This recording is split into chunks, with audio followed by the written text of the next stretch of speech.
Сәлем достар. Арай апай бүгін сіздерге осыншама әдемі болған стакандағы раушангүл май шамының рецебін ұсынады. Видеоны көрмес бұрын менің каналыма жазылып, видеоны соңына дейін көріп шығыңыздар. Біз ең алдымен раушангүлінің формасын жасаймыз. Ол үшін таразыны ашып, ыдысты қойып, нөлге теңшейміз де сояны саламыз. Өлченген соямызды пештің үстіне қоямыз. Пешті 3-ке теңшеп қоямыз. Соямыз еріп 85 градус айналасында болған кезде раушангүлді формаға ақырын құямыз. Мен раушангүлінің реңін 2 түс жасағым келгендіктен ең алдымен ақ түсті құйдым. Сосын қалған сояға азырақ қызыл түс берсек, раушангүліміздің реңі күлгін түсті болады. Ал енді қалған боялған сояны сәл қата бастаған кезде толтырып құйып шығамыз. Раушангүліміз қатқанша біз стакан май шамын жасай берейік. Таразыға ыдысты қойып, нөлге теңшеп, сояны салып өлшеп аламыз.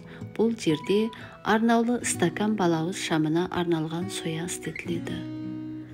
Пешті тағы да 3 градусқа теңшеп қоямыз. Соямыз ерігенше балауызданған өзекті дайындай берейік. Осындай клейдің көмегімен стаканның дәл ортасына дұрыстап жабыстырып шығамыз. Соя ерігенше стаканды жылы өткізгіш мылтықтың көмегімен жылтып аламыз.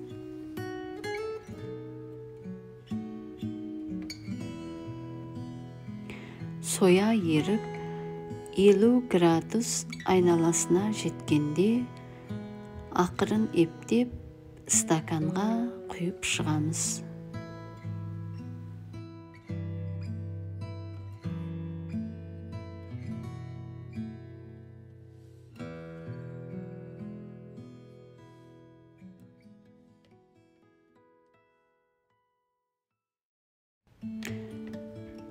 Балауыз өзегінің дәл ортада қатуы үшін біз осы ағаштан пайдаланамыз.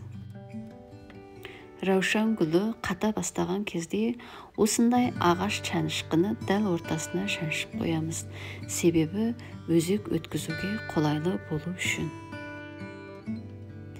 Міне раушангүлімізде қатқан екен, оны ақырын ептеп формадан шығарып алайық.